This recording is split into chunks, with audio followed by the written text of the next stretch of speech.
convene the July 15th, 2026 regular board meeting to order at 7 p.m. Jackie, please call the roll. Emily Swisback. Here. Vanessa Berry. Here. Debbie Bryan. Here. Josh Martin. Here. Karen Larson. Here. Laura Bailey. Here. Liz Sullivan. Here. Okay, thank you. Agenda item number 2 is opportunity for visitors to speak.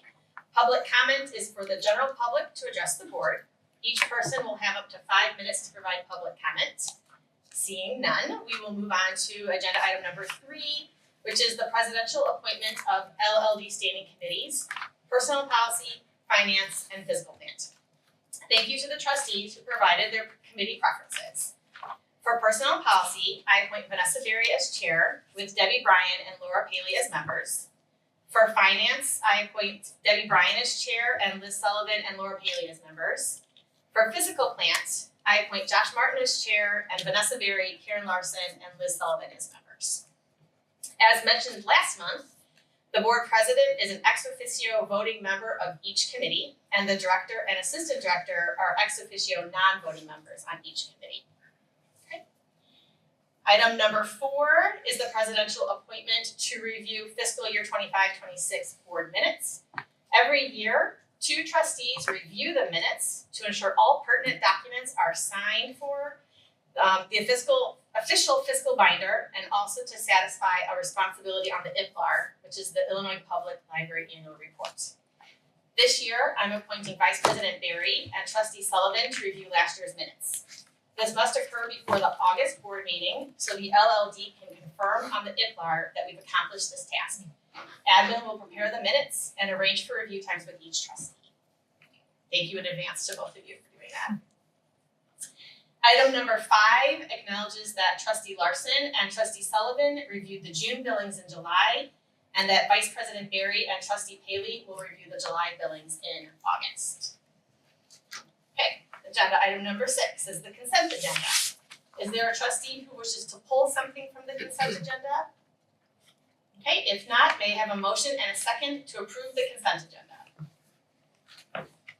I move to approve the consent agenda, which includes the approval of the June 17th, 2026 board meeting minutes, executive session minutes, and acknowledgement of the June 30th, 2026 treasurer's report, investment activity report, current assets report, revenue report, expense report, and authorization of the July 15th, 2026 payment of bills. I'll second. Larson? Yep. Okay. I have a motion and a second. Discussion? Okay, Jackie, please call the roll. Emily Swisback. Aye. Vanessa Berry. Aye. Debbie Bryan. Aye. Josh Martin. Aye. Karen Larson. Aye. Laura Bailey. Aye. Liz Sullivan. Aye. Okay, motion passes. Thank you.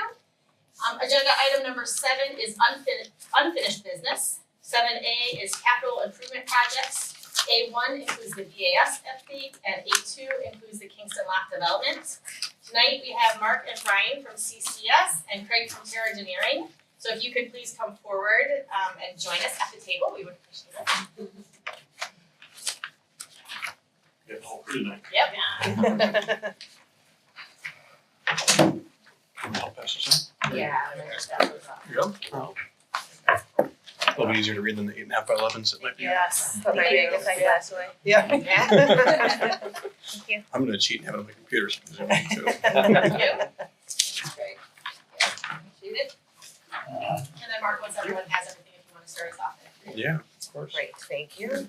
And you guys had Brian last time, so you. Yes. yeah, he actually gave you good news last time too. So Yes. yeah, he's gonna continue Yeah. on with a lot of it. So for 1 month I'm not here, we actually have good news. Yeah. I can start as we're kind of finishing this. Really just wanted to touch base on the IBS, but basically paperwork closeout is finalized. In short, there are still warranty issues that are being worked through, but they're warranty issues. It's not work issues they've put in the system. So the last thing is there's some test and balance work that will be happening with the condenser compressor work that you guys had completed last year, I want to say. And so that actually is going to be coordinated with OneSource, who's continuing to provide mechanical support to the library district. But we're officially closed out of and in the 1 year warranty period. The good thing too is the 1 year warranty period started not when they thought they were complete last year. They gave us a warranty letter that actually kicked off. I think it was on June 5th was the date. That's a year from then. So They didn't push back on the dates, so good news there too. But I'll obviously know Brian and you guys know Craig. We'll let them kind of kick it off. Really what we want to do today is start that design process and getting feedback. That's the biggest thing today, is getting that feedback, seeing if the board is all on the same page with some of the options that are being presented, seeing if there needs to be kind of a melding of those options to get to the next steps. And Brian can lay that out in a little bit more detail, but really it's all about discussion. So today what our game plan would be is we're gonna go through these pages, and the three of us are probably going to go back and forth a little bit and kind of trying to get some discussion out of the board to get your feedback here. So feel like you can interject. I think, Brian, there's 4 different main categories in this, being the bridge first and foremost. That's probably the most critical piece. Site furnishings, site lining, and plate components. So those 4 categories I think is where we really want to stop and pause if we needed to put a little container around it. It's those 4. So Brian. And of the 4, I think the bridge is the most, gonna have the most discussion, also the most critical schedule wise, just because it takes a long time for drawings and design to be finalized. So yeah, I mean, Craig and his team put together this presentation, so I think we could start going through it. Are you on the first page you want to talk about? I just include the first page just as a reminder, so everyone can reference back to it as we're talking about certain things, but this is what we kind of settled in on for the master plan, so. Yes. That's great. So Does anyone need any reminder of any of the points there? Are we all kind of under no real change from what we talked about a few months ago, but it's been a while, so. yeah. Or do you have the extra copy? Use mine. Could you give one to Jay? Yeah, of course. Oh. The one thing I will note as a reminder with the bridge is if we're gonna use that, is there. One thing I'll note too is that the bridge has that elevation change, and then the walk around the pathway has elevation change. So on the pathway, you're low on the site when you come across the site into that paver plaza area. But you are higher at the paver plaza area where you can see it looks like bricks. That is higher than when you're walking over from the current library lot. So just there's some elevation change, just so everyone has that in their mind as they're looking at these options. Do you, that's one of the notes I wrote down. Do you know what the elevation difference is offhand? We had it on one of the plans, I think it's the older plan, I feel like it's like 3 feet of grade difference. Okay. And the slope of the bridge, I mean, I know we're jumping the gun, but the slope of the bridge will be ADA compliant. Correct. Okay, thank you. Okay. Sorry, go ahead. I know that we're trying to take notes there, so we'll all have to speak up. Just be to a remind little it. loud. Okay. Thank you. So the first sheet shows different bridge styles on the left hand side. The top one is called the Pratt truss, also parallel cord. This is something you typically see at most forest reserves. It's got that diagonal look to it, right? Sometimes I think you can see in that photo, it's diagonal on one side and the other diagonal on the other side, so it kind of creates a V shape down the middle. But that's typically the most cost effective and typically why you see it most often. The one next, I'm not gonna try to pronounce that word. Darendale. Okay. That is more of it's a boxed out panel, and you can within that panel you can do different things. This one here is showing vertical pickets.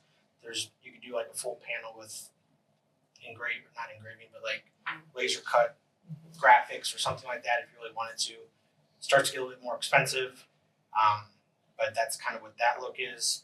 And then the one on the bottom is a bowstring. A bowstring obviously has a big bow on the top. For what we're doing, I don't think that's really something we want to entertain. Something else that, as Mark had pointed out, this is sloped, so I think having a bow on a slope is going to look a little weird. And so typically you don't see that on a sloped style bridge. So Is there, I think we discussed this, is there a cost difference between the Pratt truss and the Darendale truss and the bowstring truss? I think as you go down, I think it gets more expensive.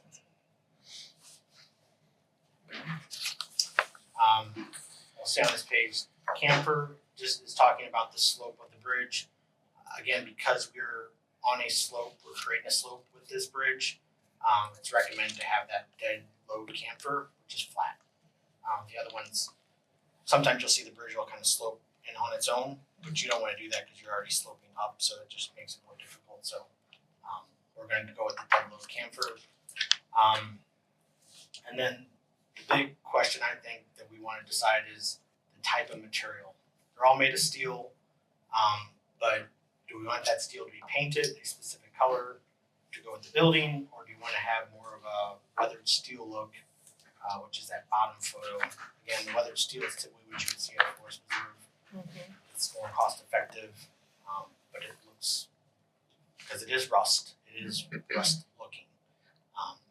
And that rust does sometimes want to bleed a little bit onto the concrete. So it's gonna have more of a natural feel to it because of that. So And we Is it purposely, smooth to the touch, though? it's got a little roughness to it. Sorry, Yeah. I meant to interrupt. Yeah. I just wanted to point out, we purposely avoided wood, because of the carpenter bee issue, so the only things we considered was metal. Yeah. Reading through the bridge material and just the difference between painted steel and weathered steel, I started wondering about like winter crossing and access. Like, are we going to have that adjacent property accessible during the winter months? In which case, are we going to be salting it and shoveling it? And so, when you read about the weathering steel, it had mentioned about like salt, like you didn't want salt on it. So then, is that a concern? Like, because I was thinking that initially because it was a more economical option, but then if there's the salt issue, what do we do? And I kind of want to have us have that in the back of our heads too, just when we get a little bit further on and we talk about the decking, because same thing. That's gonna matter. That's gonna matter. You know, like if it's slick, if it's slippery when wet, if it's, you know, like all of that stuff and how we would care for it. So I'm kind of curious about those aspects of it, just seasonally. It's very important. Yeah. And the painted steel is cost-wise versus the weathering steel? So we got an initial quote. Yeah. There's about a $20,000 difference between the two. Weathered steel is cheaper, more cost effective. The process to get it painted, I believe it was like 4 more weeks or something like that, because they have to go through that process of painting it and coating it multiple times. So And then what, if you went with the painted, how long is like it gonna last before it has to be touched up again? I mean, like, we have a patio set that's, powder coated, whatever, static painted. I mean, it's done fine over the winters, but, over time, I think some of it's just is getting chipped. There's always going to be some touch up to it. I think. with the painted With steel. the painted steel, yeah. Whereas if you scratch the weathered steel, it's just going to re-rust itself. Basically. So, Yeah. With the rusted steel, and I haven't asked this question before, so this is really putting you in the spot, sorry. Can you coat it later? And the reason why I'm asking that, and that's where I was thinking, if you have an issue, you really can't do much about it. I've been part of large projects. We did, everyone knows O'Hare, right? Airport, you have that elevated tram. So we actually stripped down all of the metal on that the whole way and then recoated it all to protect it. So there are certain things over the lifespan of a bridge like that that you can do. Now, the weathered, I think it's not going to deteriorate, but it might have salt issues, whatever else. The painted steel, maybe you can continue applying coatings over the years to continue maintenance a little bit. Maybe there's some pros and cons to that. If it's already coated, you can recoat it. You're not going to coat something that is weathered. Mark, are you at all familiar with the bridge in Community Park over the East Bridge, the DuPage, like between the baseball diamonds? Yeah. Is that weathering steel? I don't know that it's That's what I've coated, been wondering. but I've been picturing I the know exact it's got a same bridge. semi-rough finish to it, I do believe. Because my The concern one- is, So I was looking at pictures from Homecoming, and the one that's like over the pond area looks like it's weathered steel. okay. I was more concerned about the transfer, like if someone at any point in time was to like brush up against it or like light colored fabrics or things like that. I've not, in my experience, seen weathering steel that does that, but I also haven't experienced it over like the lifetime of the patina. That's weathered steel. Okay. I don't think you would paint it that color. Right. Right, that's exactly, and I know the finish is not, Maybe they did, I don't no, know. it's not a painted finish, it has that that's- rough Yeah. texture to it as though it is oxidation. So Josh, you're wondering if it would like rub off. Right, like Yeah, at any people's, point in Like time, a rusty exactly, thing, yes. no, I think that's a Yes. good question, but if it's Strollers, wide wagons. enough, I wouldn't Mhm. worry about that as much, it's Yeah. just, like I said, on your I think it's- hands, or, you know, Right. that gritty feeling, and, because it's gonna be so well used by children, like the one at Community Park, it's everybody, but this, I Right. feel like you're gonna have kids that are gonna be Right. hanging and touching it, and, you know, so it's, You said approximately 20 years, barring any like necessary repairs for damage or graffiti or something like that. Is typical paint coating lifespan, or would be I average? think a little bit less than that, A honestly. little bit less than that. Yeah. Okay. I don't know the exact. Yeah, it's usually a little bit less than that because it's going to need maintenance, but it's more periodic maintenance during the, Right. the 10, Right. 15 years. Touch ups and things. Right. and it's not as affected by salt then either, since it's kind of sealed. Depends on the coatings, I think, is really what it boils down to, right? And how Mm. that Are works. these a like stock type of color palette so that if in the future it needs to be touched up, there's no chance you have So- to get a so different color for The it? color options are based on US highway, Okay, perfect. Yep. whatever, so you have So it is basically unlimited amount of colors, but it's very standard, Got it. you know, Not going X, Y, obsolete. No chance yeah. that 15 years from now we have to completely paint it something new Right. because the color's gone. Well, I mean, touching it up, I mean, the paint is Right, going to. you're going to get fade a differences little bit, in finish. Yes. So you're not gonna be. Right. It's not going to look the same Right. if we have to touch it up in between. And I think that's the other thing we'll bring up with the weathered steel is, I think that top picture really shows it rusty, whereas that picture that you're showing, that looks like it's been there a while, right? So it'll Yeah. gradually Patina, basically. patina kind of, like it'll get up to a little bit darker color, it won't always look Right. Yeah. Yeah. like that, so. And then for this, like salting it, how would that affect the weathering steel? We can take a closer look at what that, Yeah. I don't know if I have that answer. Yeah. Right. I'm trying to think of the difference between like an actual. It's just, I mean, it just says it in the description of it, so that's Yeah. why. Right. Yeah. But I'm not sure if But that's I'm the same like, thing as it's- salting it, because actually I'd be more worried about, you're going to do it anyways, but the concrete itself, when you put salt on that, it's Yeah. coarse material, that actually might have more of an Right. impact. You're not Right. sitting salt on top of the handrail. Well, and when they talk about, because in here, like that last sentence says, or bridges over highways requiring winter maintenance. So I'm guessing that's just kind of coming off of like Yeah. the trucks and like all Right. of that stuff, which would be different than this Right. pedestrian Right. bridge. Yeah. Right. But at the same time, you know, I'm just curious what effect it would have. and how much salting you're really doing, Right. right? Right. Well, I mean, we want it to be safe. Right, Right. no, Right. For I'm saying, patrons who I'm go saying like, across, so they kind of go overkill on the Yes, on the highways, highways. right? And so you're it's a Yeah. little different, yeah. but yeah. Okay, so I have a question for you. Do you want us to make like the decisions as we're going page by page and come to a consensus, or do you want to finish going through everything and then go back? I think we can finish going through the bridge stuff and we can make Okay. an overall bridge decision. Okay, perfect, thank you. That would be the best way.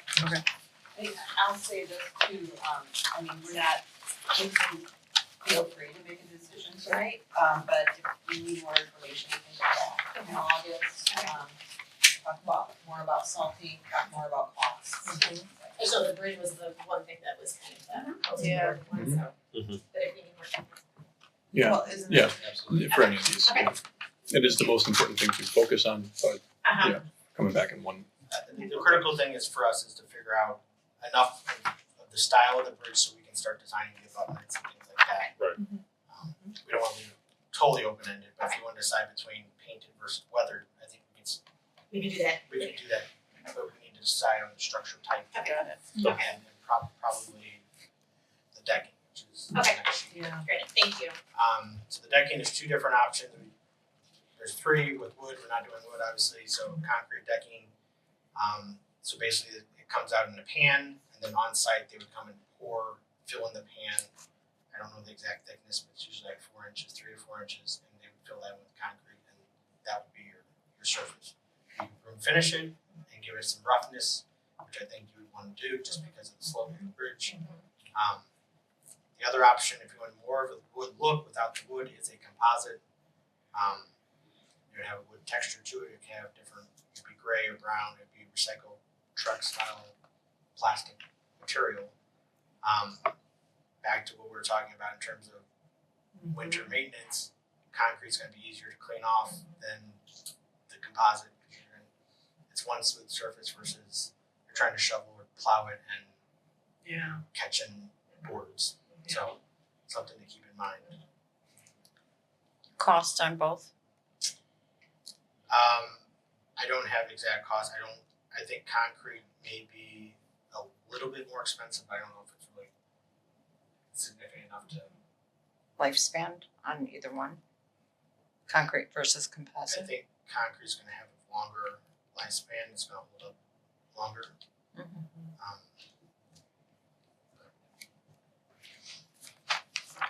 And then the other thing we'll talk about is the railings. So the top image there kind of just shows vertical railings. That middle one shows the horizontal railings. That also shows like a wood board, which we wouldn't necessarily have. And then that bottom one, that's showing like an inset panel. So we're talking about the, just again, Oh, the bear deal? bridge type. That's kind of another option that you could inset into that bridge type. You wouldn't necessarily do that on the Pratt and Truss one. So.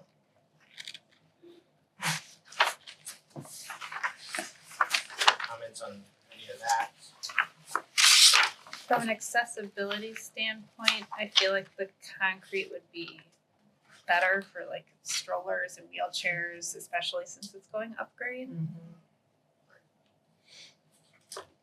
Is an epoxy or another finish recommended if it will be salted to improve longevity? There are hardeners and things like that when we do public works facilities. For instance, they bring the salt trucks in. They actually a lot of times don't want the epoxy. They do it. It's a chemical compound that's a hardener on it. I don't know how that plays with this, but I don't think you would, I think epoxy is more for interior environments. And I just freeze mean, thaw and stuff. I don't think it holds up very well. sure, I just meant treatment in terms of trying to prevent salt Mhm. damage from the porosity. yeah, I think that hardener is probably the way to go, and we can even pull it off. I'm doing 2 of them right now, so we can take a look and see what they did for those, and it's specifically for the salt trucks coming Sure. into those. Okay. Maybe the next page is a good one to land on. Yeah, Yeah. So the next page just shows a bunch of different examples of the various types. The top left image mainly is wanting to show this is what a bridge would look like that's on a slope, right? It's gonna have a slope to it, similar to that. That's showing the Pratt truss. It's showing horizontal wood pickets or rails. We wouldn't have the wood obviously, but that would be a general look of what that could be. That looks like weathered steel there. Could be painted terracotta-ish color maybe, but that's a good example of what it could look like. Top right, again, same type of bridge, concrete decking, but it's all painted black, so it kind of fades away a little bit. You don't notice it as much with that color. The middle left, that's kind of gives you another color option. Again, inset panels. The middle one again is black. Again, the black tends to make things fade away. So if you don't want it to stand out, I think that's the way to go. But if it's a feature that we're putting in, I think you want to kind of show it off a little bit. But again, the middle left or right there is concrete decking. It's got a bit of a bowstring look to it, so we wouldn't necessarily do that. But again, just another visual of how those pickets work. Bottom left there is again the Pratt with the weathered steel. This one kind of shows some additional things on the ends. We're going to have a gateway feature on the one side, and so maybe it's not columns of lights, but it's going to be columns with a gateway. So that's kind of what that look was meant to kind of represent. And then the bottom right there is showing, again, we painted, I think that green is kind of a green that you guys use here, so that's why we keep showing that image. It's a good representation of what potentially make good bridge. And the bottom right one has a handrail. Would you want a handrail on them? I don't know if we necessarily need to have an actual physical handrail. If we wanna do one, we can, but because the slope it's accessible, but it's not technically a ramp, we wouldn't necessarily need handrails like we would have a ramp, so. But if that's a desire that, there's enough patrons you think would use a handrail, we would add a handrail too.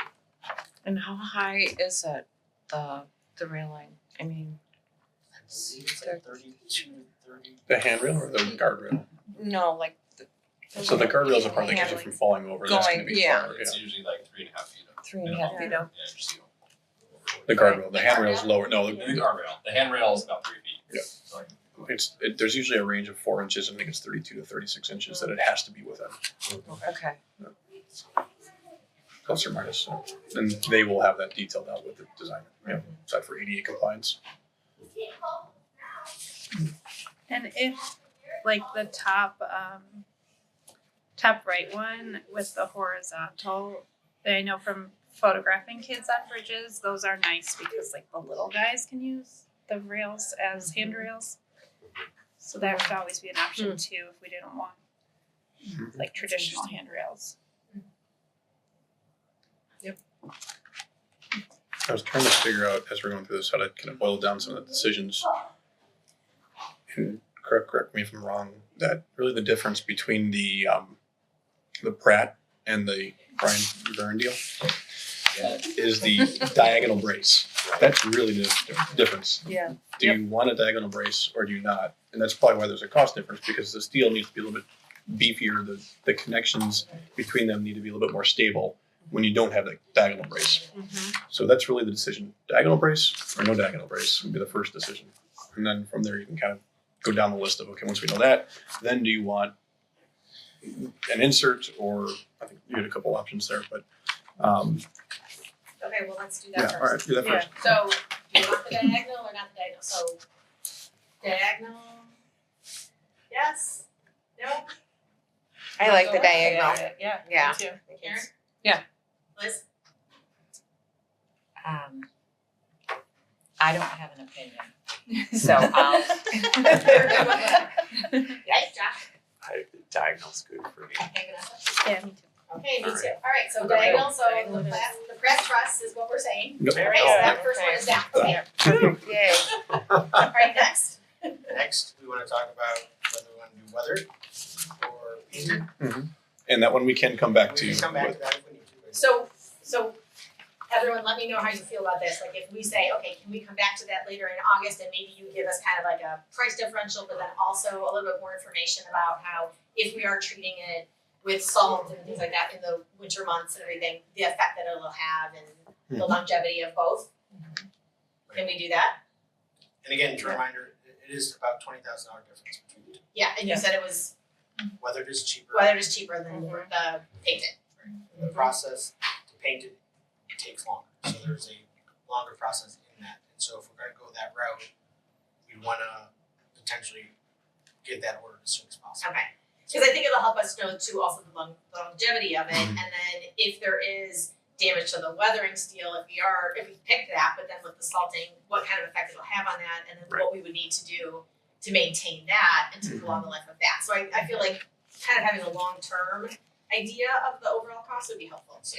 I can, there's a lot of different manufacturers, so that partly I don't wanna, this is from a certain manufacturer. Other Okay. manufacturers may have different, Okay, say, there's different warranties Okay. based on different manufacturers, so I can kind of boil some of that down to just generally what you're gonna see, but that would be helpful just for us to have a little bit more information to go in to make that decision, right?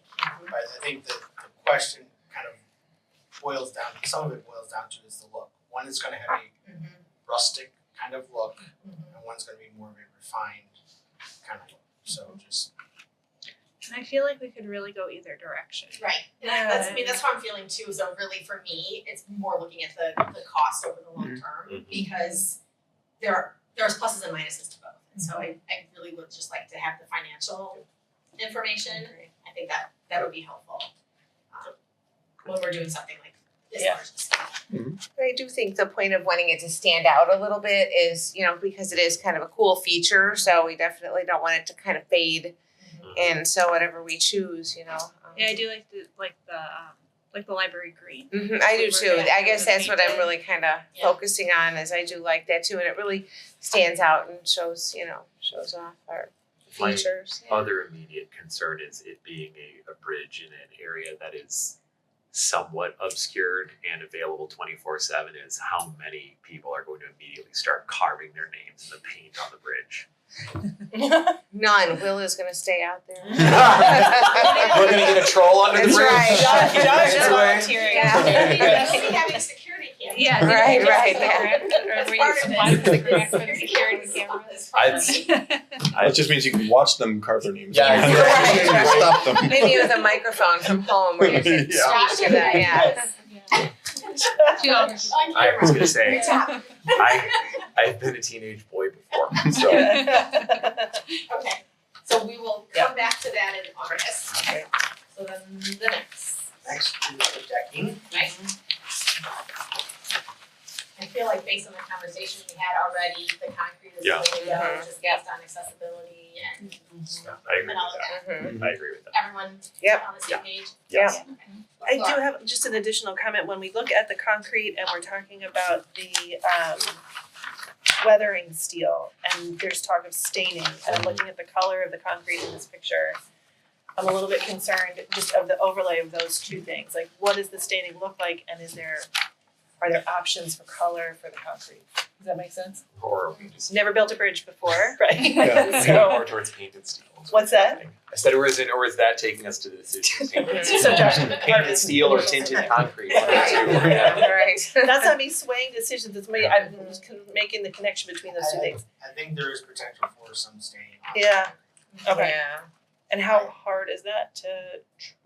Well, I don't think You it really- Can Yeah, you can't, Right, right, it's right. pretty just right. Yeah. It kind of bleeds Stain on. You've the seen it like with concrete poles. of That's what I'm color. thinking. It's You gonna could look do like. that too.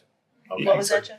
Sorry. Like preemptively stain the concrete a color purposely. That's what I'm, Yeah. yeah, I think yeah, you Right. can do that, but I think it's still, unless you go so dark, Right. Betina's, that brown hue is still gonna come through. Right, Yeah. I mean, Okay. if we picked some kind of earth tone, it just adds Yeah. more of a variegated color as opposed to, making Hiding it it. yellow. I can see if I can Getting find red some on it. photos of what that may potentially look like. Look like It may over not be time. as bad as you think, Okay. Yeah, sure, but okay, I think there is definitely that potential.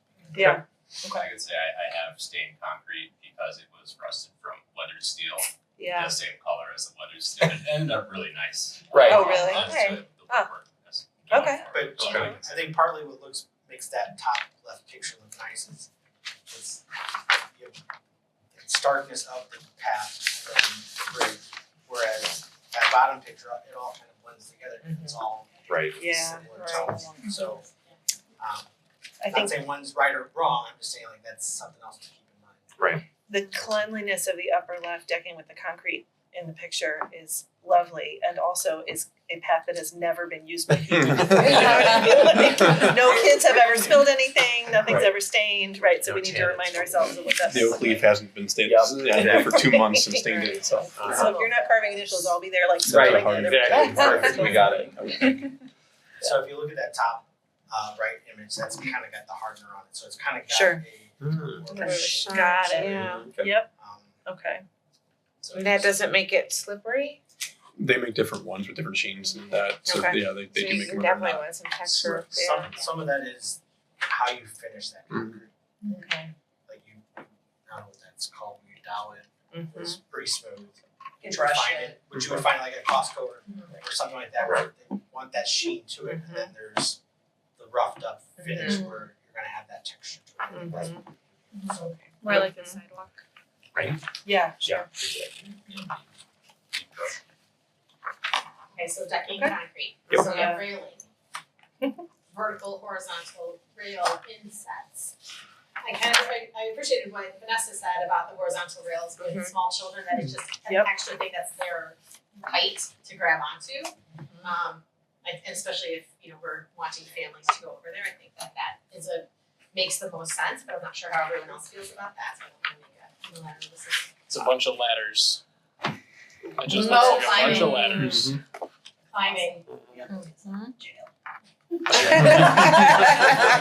we want to encourage? Oh man, I'd do rather- you want kids to be climbing? Do you want them I'd to- rather the children be in jail than climbing over the side of the bridge. That's So fair. rail incense, are you thinking? That's- Is I- what you're thinking I based just- on some of you I- guys young children right now? I personally, like, with my youth services background, like, would not want a group of kids, like, if I'm going to do a program over there, I don't want to try to walk 20 kids over there with this, because at least one kid will start climbing over every single time. Okay. Yeah, for sure. Okay. Yeah, that's a great point. We're Rail usually incense? wrangling three at Is there once. Changing Like- my. Is there an inset option that's not just a grid, like something that is slightly more patterned? Yeah, so you could do I would have to see what each manufacturer has, but you could do like a laser cut, Yeah. Sure. or you could do a logo or something like that. So you could do something like that. It's gonna Right. create more of a solid. Right. That's not Yeah. jail or a ladder. Right. But if you So do we're- the insets, I mean, does that just protect it from the outside? I mean, will we still have the vertical on the inside? I mean, how does that work? Or is it just gonna be like that, just the grid? So it won't be, this is like the third option. This isn't Right. like an overlay. This is just.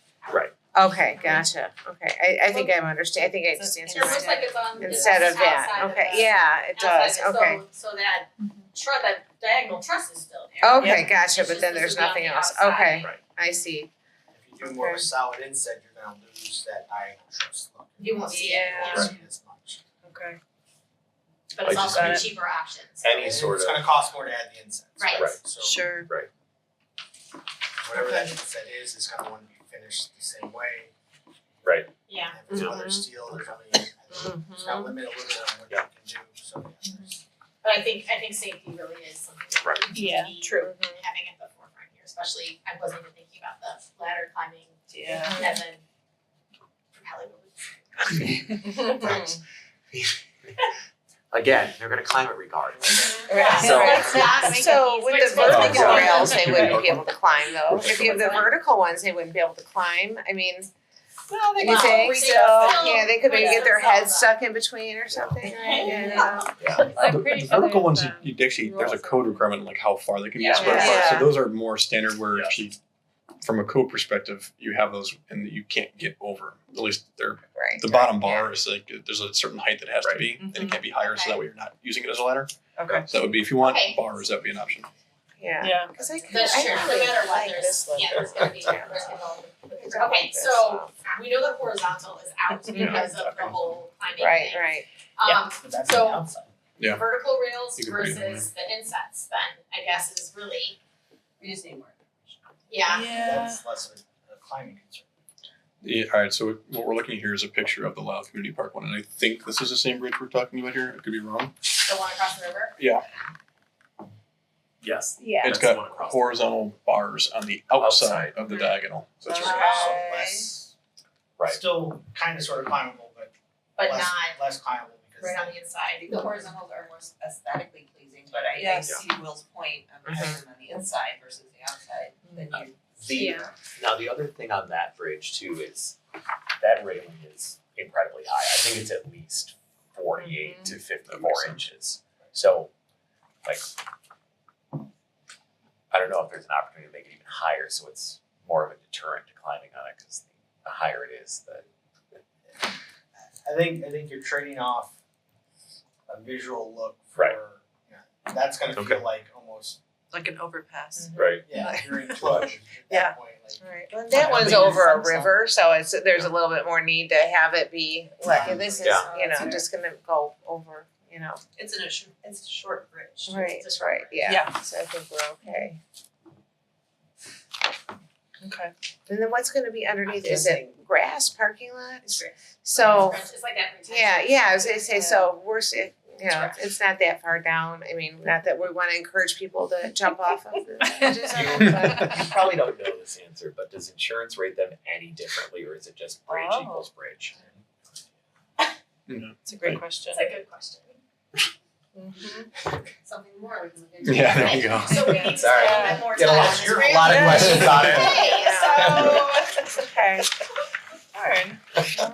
so glad we're all here having Alright. this discussion because I did actually put it up for myself. It said safest with small children, question mark. Yeah. Didn't even mention that. Okay. Yep. Alright, so we're coming back to the railing. Yep. That's one thing. Okay, Okay. so is that, so we did Pratt truss and we did concrete. Right. Decking. So I think that's enough to get us going. Sorry. Perfect. That worked. Abutments and things like that, right? Okay. Okay. Okay. Great, great. And then you got some more stuff to go through with us. Okay, so the next sheet here is the play features. Again, we're looking at doing turtles to go with the turtles that you guys have. These are different manufacturers, slightly different colors. Some are more expensive than others. I didn't price out all of these. But once we have at least one or two that we prefer, we can start getting pricing for them. Some are more colorful at the top left. And then some are more like that bottom middle one's more of a bronze look to it. So I think there was some concerns about the top, middle, the roughness of it potentially. Even maybe the bottom right one.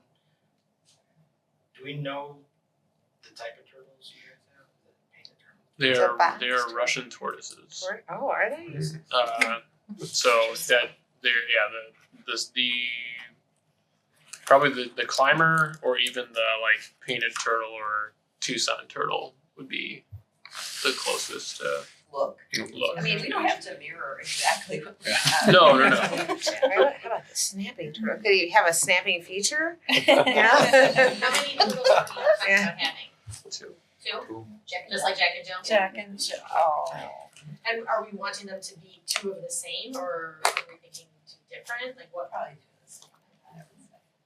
I think more the same, so they leather and everything the same. Yeah. Same way, Different yeah. materials. I think that top left is more of a Resin. I don't know what that product is called. Reinforced concrete, Oh, okay. whatever. And then I think the other one's one of those I think is concrete. I don't know which one exactly. So I'm almost thinking the one that's in the bottom middle, it might be similar to the, there's like a little play feature like this in, what's the little zoo in Wheaton? Cosley Zoo. I'm thinking Yeah. it's kind of like that. I like that natural. Do we know Me too. approximately like the dimensions? That one I noticed looks quite a bit taller than the others, or maybe not I so think- tall. well, height wise I think there's a slight difference to them, but I think overall size wise I think they're about the same. I wanna say they're like 3x4-ish. Mhm. Okay. Give or take. In the back of that bottom one, you can see what appears to be an adult standing next to the little plastic play piece in the back. So like it doesn't look Oh, like yeah. it's much higher than like 2.5 feet at the. Oh, yeah, I see that. I like the bottom middle one the best personally, just from like a nature walk Right. perspective. It just looks more like an actual turtle. Yeah. Yeah. Mhm. I agree with Yeah. that too. I agree. I liked all the bottom ones in general more, but especially the one. They look more realistic. Mhm. Yeah. Top Yeah. ones look more Like a cartoony. dinosaur. Yeah. Yep. Karen, what do you think? Yeah, The middle any bottom? of the bottom are fine. Liz? I like the middle bottom. Josh? Works, I like it. Yep. You are. Yeah. Okay, so the middle bottom one. Perfect. So moving right along. Good, that was easy. We didn't have a big discussion about turtles. Alright, site furnishings. So bottom left is what is out there currently. We have a backless bench and a trash receptacle. Apologize for that image. It's from Street View, so that's why it's. It's not leaning forward. That's not chilly, leaning like that. That was- Another warranty issue, you gotta chase. But if you look at that middle row, that trash can is the second one from the left. So that's what you have out there currently. Okay. And then the one right next to it, the bench, that's the same bench, just a different image of it. So Okay. that's what you have now. So if you want to try to match, that's the route we wanna go. This is a separate site. I don't think it necessarily needs to match. And so what we were kind of showing, we'll stay with the trash and bench. The next one over is more of this grassland kind of look to it. So it's got this patterning in the trash and the bench that has this grass look to it. and then the ones on the far right are more just the standard looking trash and bench. The bench itself on the bottom right there, it could be all metal. Those slats could be metal. Those slats could be vertical. Those slats shown here is that maybe wood, but it could also be recycled plastic. So there's different. If you want the wood look without the wood, you could do the recycled plastic. But yeah, so it could be all metal or inset. So And how many benches do there say? Yeah, I we was have like three. Should be 3 plus the picnic table, Three benches, 2 picnic tables. 2 tables. 3 benches, 2 tables. Trash. I don't actually know if we showed trash on here, but I would suspect we want 2. But if you think we want more, some of that's 2 or depends. 3, I would say is Yeah. Some of it just depends on the size. You get a bigger trash receptacle, you may only need 1 by the entrance. If you get smaller sure. ones, you may want to have more of them scattered across the site. I mean, my only thought is maybe one by the plate. Yeah. yeah. exactly Maybe one Yeah. by the picnic tables, right, yeah. Yeah. probably by both of the entrances Mhm. for sure. And then maybe one more. Maybe like over by Exactly. Yep. And those are also something that you can easily yeah. Yes, Mhm. that's true. Good point. Just style. Did you happen to know what the lakeside bench is made out of? So those are all steel. Those are all steel. Do they get hot in the Hot on a sun? day like today. I'm sure they do. More than wood for sure. Right. But I think the turtle would be hot today too. Oh, yeah. Yeah. And some of that I think is the color you pick too. Right. Yeah. You pick black, it's Yeah, not it's gonna be that really hot. You pick more of a tan color. It's still gonna be hot, but not as hot. Right. So With any of these benches, and I don't know if it's actually a concern or not, but is there something somebody could stick in the middle, or it's like it comes with an option for something in the middle so someone's not laying on it overnight? I would Like have, an I think armrest it in the depends middle on kind of thing. which bench you pick. And again, there are a lot more benches, so like I'm more like feeling out what back versus non-back, armrest on the ends. Mhm. We clearly want an armrest in the middle. That's gonna limit Mm-hmm. what's available. I think the bench on the far right, you could potentially add an armrest in the middle. The lakeside bench, I don't know if you can add an armrest. In the middle. I'd have to double check that for you. But yeah, if that's a desire to prevent people from trying to lay on it. It's kind of a secluded area, so I think that's Yeah. a good point, yeah. I like the idea of consistency with what we already have, but I also really like the idea of leaning back. Given Yeah. just Wouldn't you think if you have a senior Yeah. or somebody who's Yes. in there that they're gonna want Yeah. Yeah. a And I bag? feel like with the a baby. benches Mhm. outside are Yeah. more for like waiting to get into the library. Right, Or right. here you want people to like sit and Sit read. and read a book And and, then the backless are more, someone can sit on one end facing one way, someone can sit the other end facing the other way, and you feel like you have your own space, but you don't have a back that's defining which way you have to look, right? Okay. Whereas what we're doing is we're putting the benches on the outside of the path, Yeah. looking in, so you're Yeah. kind of looking. Oh, that's in. right, so you don't need So I to think worry we about. want the back personally, but Is there what's the price difference between the Lakeside and the PRS? I would have to look at each one. Typically benches, we typically price them at like $1,200 each. Okay, so they're both, you think, are about this in the same, Around. so there's not a significant difference, you don't think? Okay. But like right now, you just kind of need to know if we want it to be backless or with a back, right? Backless. And then, If you want armrest, middle armrest, like if those are the features you want, I can take other options. Like if we're leaning towards the look of the insets and the recycled plastic, you know, because it's softer, maybe a little bit cooler, right, Mhm. then let's look at 3 or 4 options of something similar to that. If you like more of this metal, it doesn't necessarily have to be this lakeside, but it could be an all metal something else. I can pull other options and we can make a more final decision later. So it's general direction, I think. what are you all thinking? The one on the bottom right that is not all metal? Right. Or the Mhm. the other one that is all metal? Yeah, the Really, I feel bottom like right. that's the decision that we need Yeah. to make right now. I'm thinking composite. I Yeah. agree with that. Mhm. That's it. Yeah. Mhm. Yeah, composite. Yeah. Okay, so composite with the back, and then if you could like give some different examples and then price it with the regular armrest, and then if we did decide we want to put another one in the middle, like that too, just so we have some. Right, I can provide you with, here are the other options you have with each bench. That's great, thank you. And here's 3 that look similar. Some will have different composite color options. Okay. Typically it's a reddish color, brownish color, grayish color. Okay. But then you can pick a different frame color to go with it too. Okay. So, I know this, go ahead. I know this is in a totally different spot, but if there's any opportunity to try to make some consistency between the benches we have and the ones that are going in the space, either maybe color wise, that might be nice for a little. It's a good way to tie it together. The other thing I'll say, if we're gonna go with that composite look, whatever that frame color is on the bench, you typically want the trash to be similar, Sure. right, so it all matches.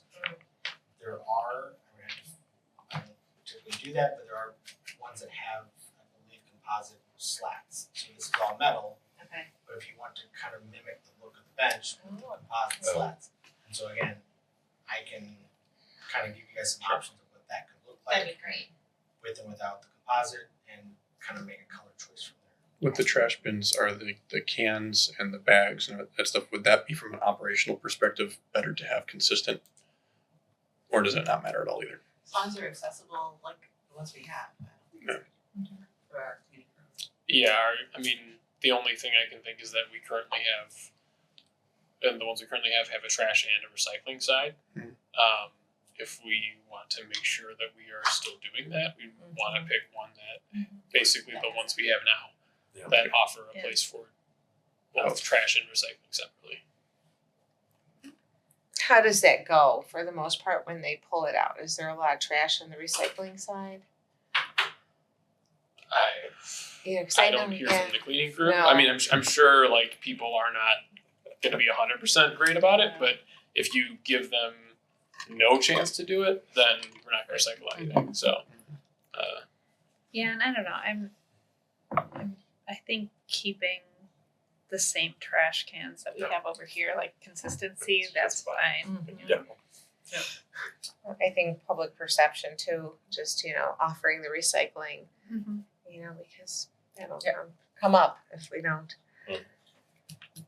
Okay, so same trash can. We'll stick with that. Perfect. I don't think there's a composite option for that trash. So Yeah, That's think that's okay. That's okay. disregards that option. Okay.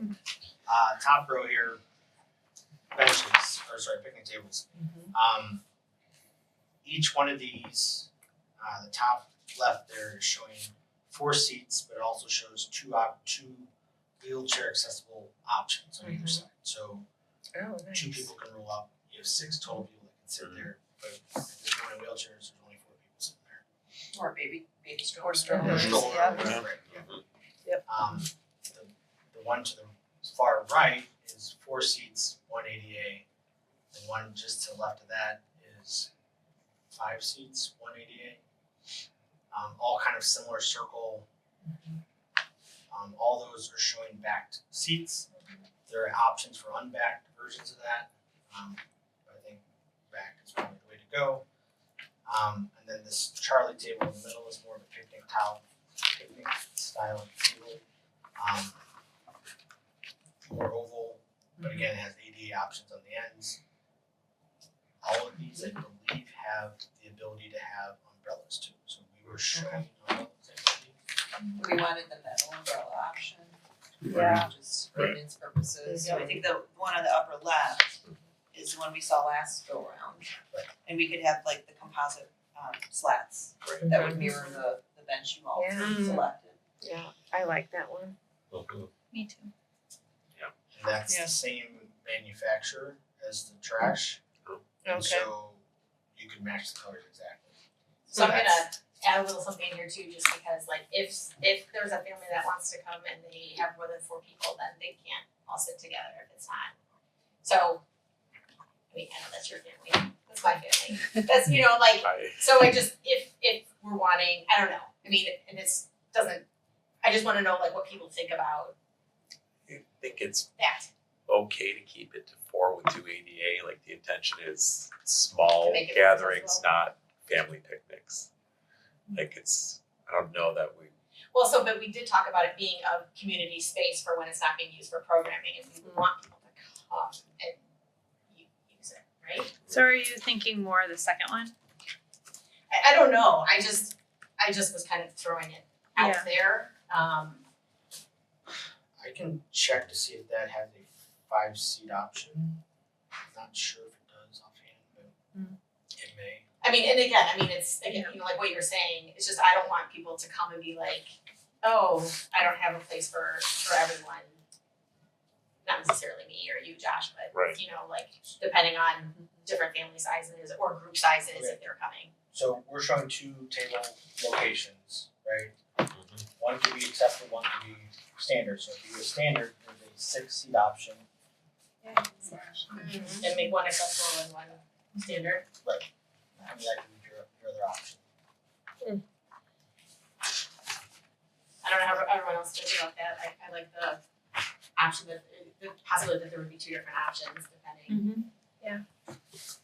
I mean, I can also envision, you know, some people like coming in, you know, like a group sitting together and doing like a book club out there at the table, and if there's more seating together at the table, they could do that, or crafting or whatever, you know, like. yeah, my worry is the more seats, you're gonna encourage people to potentially stay longer. Like, what's the expectation if somebody's camped out there all day? Could be. It's a park. Okay. But yeah, I think Buzz that around the like table bench picnic electrocuted or seatings something, I don't know. Right. are probably easier to squeeze more people on. But you're not like limited to just 4. If it's the bench style. Yeah. Without a back. Without a back. Yeah, but you have the It's all table, metal. so it's a little bit, you know, you're kind of, get your relief that way. Yeah. Yeah, and if you can put an umbrella and we can choose a different color, it comes in like a more natural tones. Yeah. Not Yeah. red and blue. Yeah. It's really what I'm struggling with is, but yeah, I'm not opposed to that either, because it also gives you like another surface, like if you were gonna set something up, you know, like maybe, you know, have some things out there that we would use for programming, you'd have kind of 2 levels or whatever, I don't know. Or like if someone is there with, you know, small children, they can have a kid right next to them. Right, they could Helping them actually, with or their they could activity. sit on the ground and use the bench as their Yeah. little table or something if they want to. So it's probably more versatile, honestly, but. When you think about if you're doing something at a table like that, you're not always necessarily leaning back. Right, Right. Unless you're like trying to lean back and read a book maybe, but. right. Yeah. Right. I mean, that- Don't lay down. That's right, yeah, but don't lay down. Don't lay down. Right. Yeah. Okay. Or sit on the berm. All right. Yeah. Well, and we Yes. have the circular seating out there too, so. Yeah, I think like I like the look of the first one, but I think the usage of the second one would be better. Yeah, If we could employ the umbrella, the metal, Yeah. yes, and color change. yeah. So the umbrella next to it on the carousel table, that's the same manufacturer, so that would be what the umbrella would look like. It's a metal. Okay. And that's a metal umbrella. Oh, that's kind of cool with little ripples, the waves in it. You can kind of see on the Charlie table, the umbrella stand is on the end. So it's not in the middle of the Oh. Oh, yeah. Oh yeah. That's actually Yeah. nicer in a way, Yep. because sometimes, you know, at least at home, like the pole, you're kind of like, even though Yeah, it's yep. an obstruction, a little Well, bit. you kind of lose, Space well, too. the ADA. The ADA, Yeah, yeah, So the ADA would be on one end. one side. yeah, yeah. Now, you can also remove those umbrellas, but Right. you don't want to do I that. think, No, we but you would didn't. have, No. you'd have 2 ADA seats, one on each of the, The pole blocks the pole, other because- seat basically. right, but I know, but if you had 2, we'd have 2 tables with ADA. Oh, Yeah, okay. yeah, so we'd still have, you know, Yeah. Yeah. options. And lean towards Charlie. Yep. Are we all good with that? I mean, is there a requirement for how many ADA seats we have to have per the space? No? As long as you have one. Or It's 5%. recommendation, Okay. 5%. 5%. Only 5%. Mm-hmm. We can pick colors later. Yeah. If it's something that, depending on what we do with the bridge, we wanna try to Yeah. match. Right. That's the only thing that threw me, when I looked at this, I immediately was like, nope. Right. Thank you for walking Yeah, us through thanks that. for Yeah, looking at I just it immediately like, differently too. yeah. And last sheet, we have lighting. So, what you have out here now, just standard parking style light, we wanna try to match that. There is currently that bollard that's out front, that's the top image there. We haven't totally decided how we're gonna do lighting. We're assuming there's gonna be a combination of bollards and pedestrian poles, but it doesn't have to be, could be all pedestrian poles. But basically what to show is prairie bollards and lights, or that prairie style, kind of goes with your logo, that's why we picked it. They typically go in like a green patina color, black, I believe there may be like a bronze-ish color. But they look more historic and whatever. And then there's something a little bit more modern, which is the landscape forms images.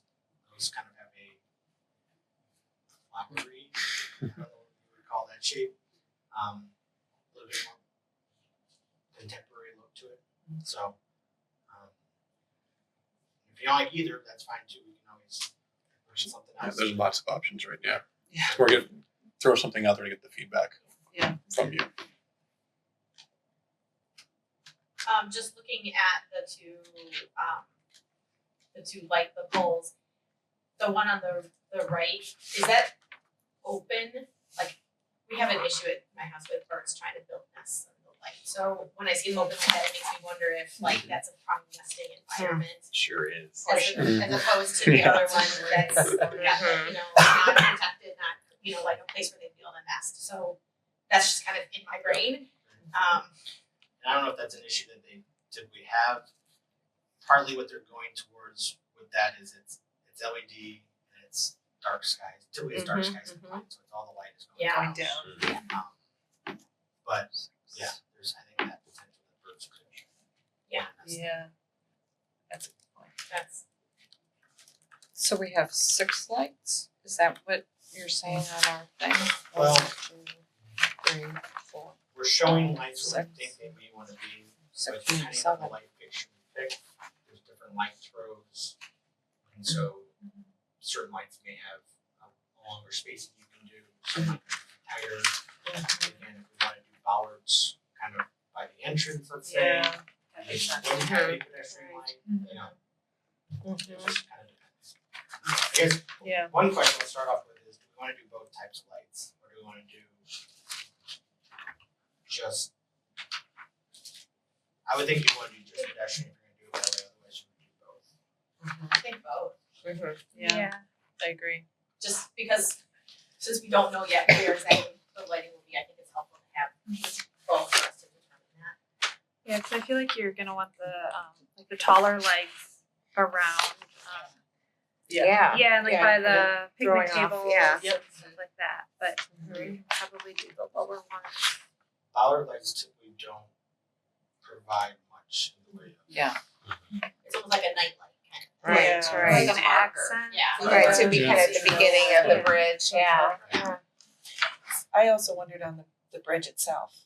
Oh, if there's gonna be Is any there lights any, on have there. we Good. talked There's- about We that? haven't. Yeah. But you could, like, something. I'm trying to picture like how long will it be and what will the Right. amount of lighting be like from the parking lot versus the end of the bridge? Regardless of what When we you think. leave tonight. Yeah, I'll, Yeah. yeah, Because the parking lot lights do illuminate the parking well. lot yeah. area where Yeah. we exit, but we can do something. Yeah, Just you can do it bridge like entrance. in one of the rails or handrails or underlighting or something like Even that. just a Yeah. couple might help avoid incidents. You know what I mean? Are these light fixtures called out existing ones, or is that just example on the diagram, the ones that are in the parking lot? Just trying to see if that's actually where those are That's true. in relation to the rest of yeah. the Yes. That's Those are from a actual- drawing. It's there now, whether that's as built or not, but that's from That's a the drawing. Okay, alright, so there are some, There's three. Some- there are already those Three tall lights on pedestrian that. type Yep. lights. Yeah, You're right. along And it looks Proximity like to they the can parking be lot lights. spread They're out kind of pretty like- far. Yeah. They're gonna be heavier light than you would pedestrians. Right, Yeah. right, I just, Higher. I wanted to make sure those were actually there, so then there's no recommendation for any lighting at the Parking lot side. bridge connection on the parking lot side. Unless we want to try to do something potentially with the daily sign. You could do little lights, up on the sides or something, or. Is there gonna be a light on that sign then? The gateway sign, or are we just saying it's? Could be, yeah. We haven't decided. Okay. I think some of that is, you start lighting too much, you Right. might be able to use that all the time at night. Yeah. Right. Some of that's the timing of the lights, right, all that needs to be Sure. figured out too, so. That's a good point. Yeah, we're currently showing a light just on this side of the south side of the bridge to light the bridge. So that should give you enough light. Okay. Or I don't think you necessarily need Right. anything on the bridge. Okay. It starts to get a little bit more expensive. Sure. How do you, how do you incorporate that, right? Yep. That type of thing, so. Well, and judging by where the lights are for the parking lot, those would probably cover the bridge. Right. Yeah. So did we hear right that a mix between bollards and pedestrian? Yeah. Then probably the next one, correct me if I'm wrong, would be more, maybe not picking between these two, but more traditional or you know, kind of that, or contemporary. I feel like kind of the overall theme of the library is more traditional. Mhm. Like contemporary, I feel like would How be- think we this need kind to of match, mirrors yeah. the Yeah. logo. Yes. Agreed. And from the renovation project, looking at the current bollard, I think that was kind of a pick because it was a little bit in between, right? It was definitely a little bit traditional with the lines, but it still had it didn't have too much of the Wasn't Yeah. so fussy, yeah, it was a Yeah. little simpler, yeah, I like that, I like that, if That's we true. could get a bigger version of that, yeah, I think Right. it's a little bit more simple. yeah, so maybe trying to find some options that are simplified I mean, you could go and match the existing bollards. I mean, as the long as you bollard, kind of yeah. have that same square shape, right? Like that prairie light and that bollard go together. Yeah. Yeah. Yeah. I think they look good together. Yeah. If you want to stick with the same bollards that you already have, Yeah. then we just go with the more prairie style light for the gauge or whatever we're showing. Like Yeah, the those Sternberg one. Mhm. Yeah. Yep. Yep.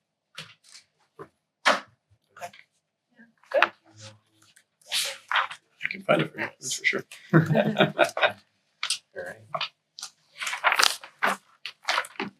That's it. Wow. So, any other questions?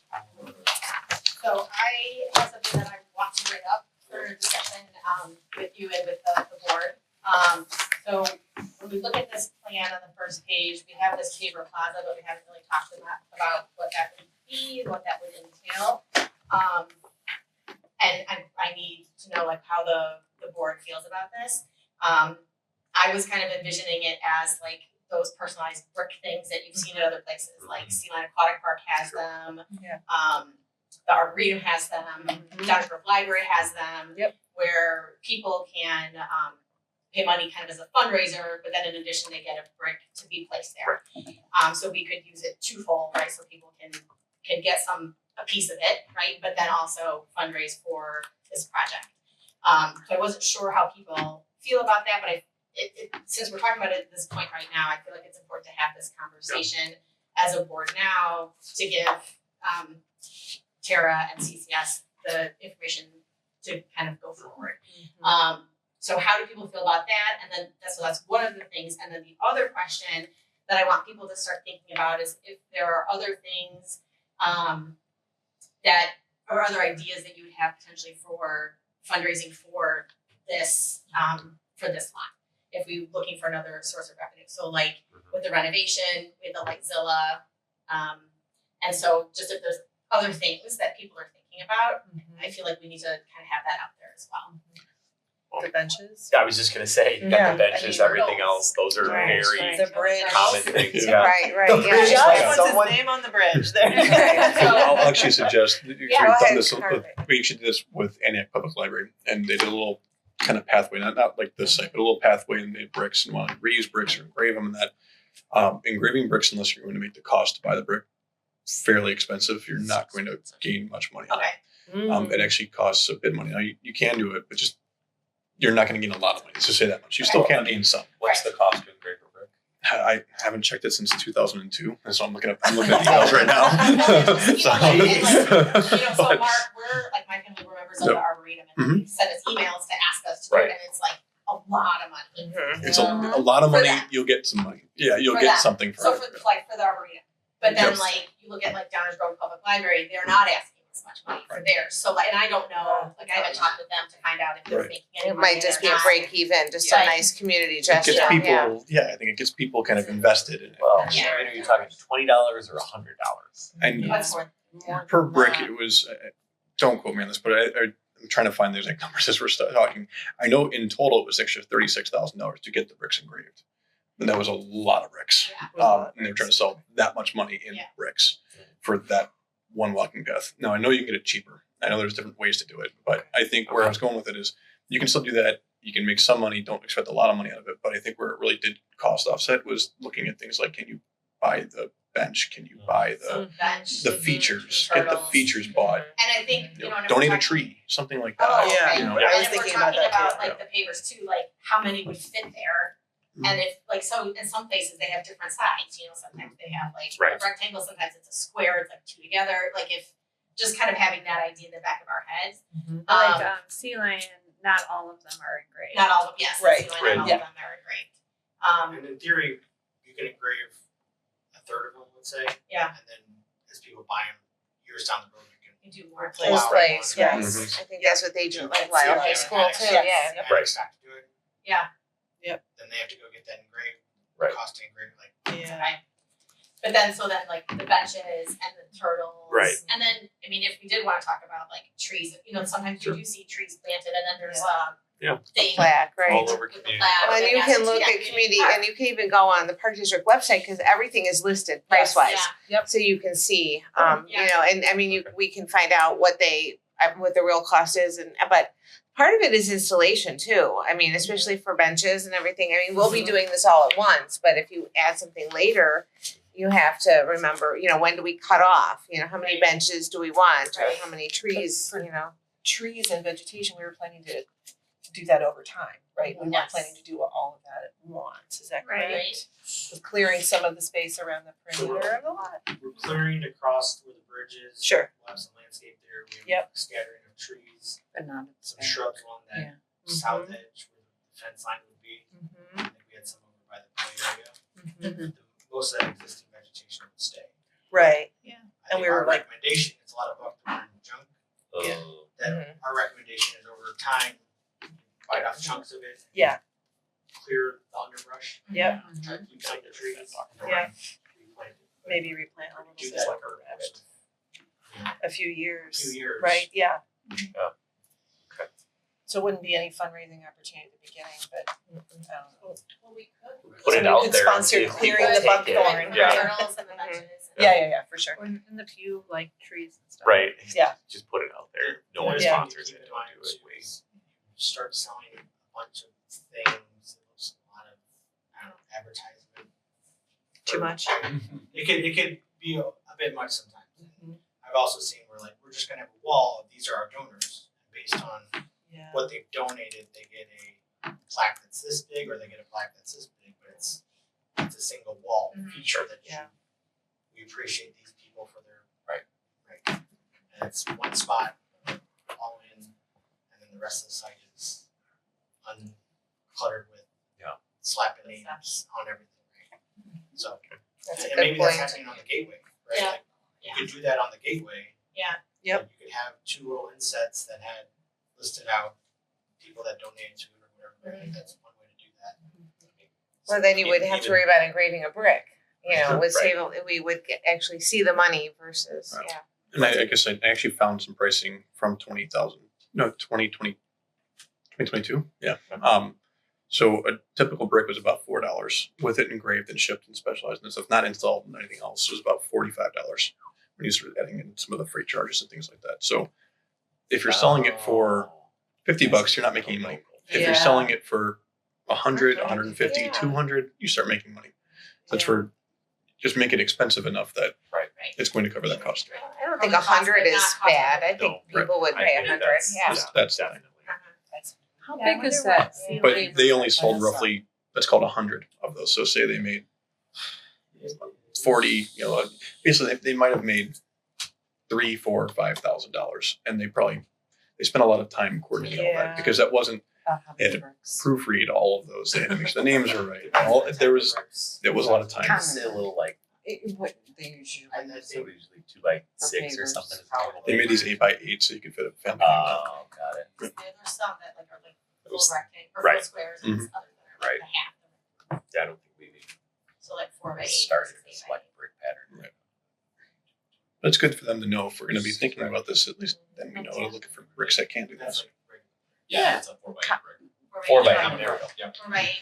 But if you do two Okay. sizes, like there's the double size, you can get bigger, like Yeah. 12x12 pavers too, right? Like, Mhm. whatever, you have a big donor, you can do a bigger paver. And start creating a pattern with Alright. pavers, right?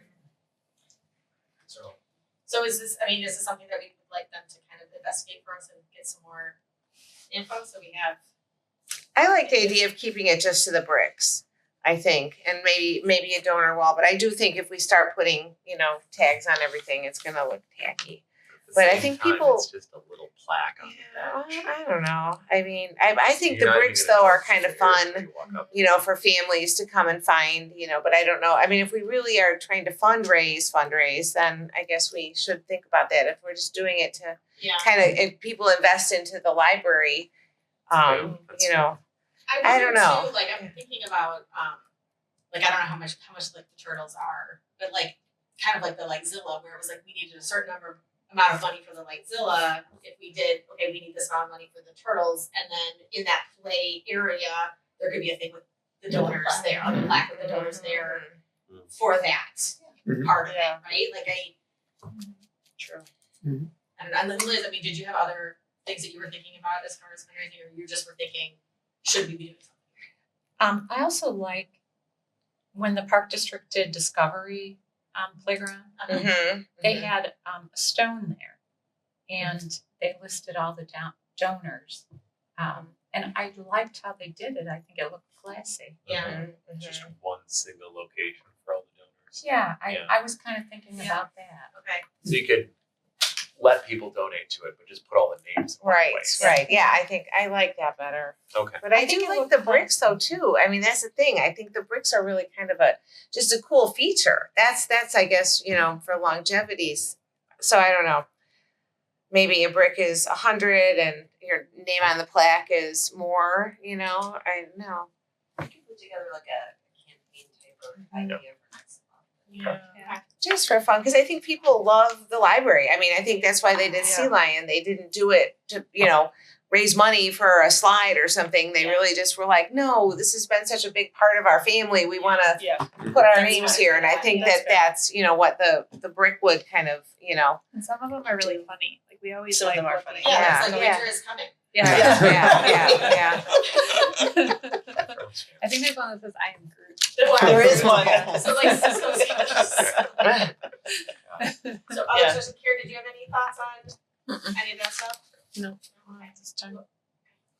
I like the idea of doing some fundraising and some recognition. I'm open to what, but I hear the point about not overdoing it and making it like Right.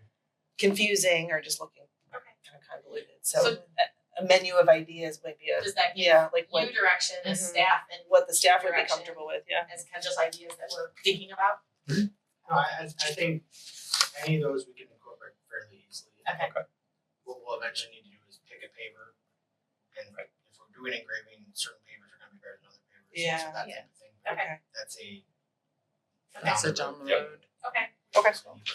So for next month, then when you come back, the things that we'll be talking about or that you'll have come back for us will be about more information about painted steel versus weathering steel. And then also we talked about the real insets versus vertical rails, because they go for the horizontal, right? And then we decided on the turtle, and then the other option is for the table. And then the lighting, if there's something similar to the current bollard, right? And bench. And the bench. Oh, yes, and the benches. Is that it? I think so. So is that Yeah. good for you guys? Yeah, I think Brian just wanted to Yeah, cover. just wrap it up here. So Yes. we already talked about what's coming up next month. Just we'll revisit all of this. In September, we'll ask to release the bids. Okay. Our drawings will be kind of around that area, so that's when we'll kind of come in and just make sure that you guys are okay with us going out for bids on that. November, we should have a bid to present in our recommendations, so we can award. No, I'm sorry, December will be when December will be when we approve the contract. So we'll award in November, and then we'll have the contract finalized in December. Great. And then kind of in that realm as well, we wanted to discuss a couple different options for project delivery with you guys. One is just an open bid process, pretty typical project this size. It's kind of, pretty straightforward. We could also do a request for qualification, so you get pre-qualified contractors that we then bid out to, which I'm not sure if we did that. That's what we did. For the renovation. The size of this project doesn't necessarily warrant it, but it's definitely an option we can pursue. And then the third option would be like a construction manager or multiple prime bids, which is not really something that we would benefit using in this situation. So, is there any preference? I don't get a big decision today, just kind of wanted to broach the topic while we were here. Yeah, I think the big difference to call out between open lump sum bid and the pre-qualified is if we were really concerned about, for those that were involved in the renovation a little bit, you had like the superintendent, the project manager, and you really want to know who these people were because you were stuck with them for 16, 18 months, whatever that was, multiple phases, it was complicated. This is a land development project, right, on outside of the library. So if there is concern from the library district of we really want to know who we're working with and get down to a pool of people that we are comfortable working with that are qualified to work with us, then we can do that. But if that's not as much of a concern for this project, that's when you're probably not looking at doing that. And if we go open, they're qualified regardless, because that's our Yes. choice. Yeah, we put in that they have to submit their qualifications anyway. So if you get a little bit that is not qualified, we could then disqualify them. Okay. So, Director Weinstein, Assistant Director Savage, because of the fact that you would be the ones that be work closely with whoever is the highest bidder, right, qualified bidder, are you more comfortable doing the open lump sum bid or the other? Okay. I think that's important to know because we do the contact person, Definitely. so I think that's helpful to know. How does everyone on the board feel about that? I think that's fine. That's good. Sounds good. Sounds good. Thank you. Thank you. Thank you. Thank you so much. Thank Exciting. Thanks for all your time tonight. Yeah, thank you. Have a wonderful evening. Thank you guys all too. August, bye. See you. Yeah. Thank you. Stay cool. Yeah. That's right. So, moving on then to agenda item number 8, which is committee reports. 8A is finance, any reports? Nothing to report. Okay, 8B is personnel policy. Nothing to report. 8C is physical plan. Nothing to report. Okay, moving on. Agenda item number 9 is staff reports. 9A is the director's report. Director Weinstein. I'm trying to go really fast. Sounds good. So our fiscal turn, as you all know, is July 1st, and June and July are very busy for us in admin. We conduct all of our staff evaluations, and we also do our year-end invoices and make sure they're applied to the correct fiscal. Jeff does the bulk of that work, and make sure all our budgetary expenditures are accounted for. We're also preparing for that audit soon, so we're gonna have field work done in September. Then moving on under partnerships and the civics umbrella, in keeping with our commitment to continue to provide civic services to residents, we hosted Illinois Representative Margaret De La Rosa again for another Mondays with Margaret on June 29th. Her team arrived, met with people in the Ginkgo study room, and we're going to continue to work with our office to provide residents with a way to connect with our representatives. And then under the same umbrella, I met with Terry Caraballo. She is the Director of Senior Services at Lisle Township. She came over to introduce herself. I believe this is a new position for her, or a reinvigorated position for her.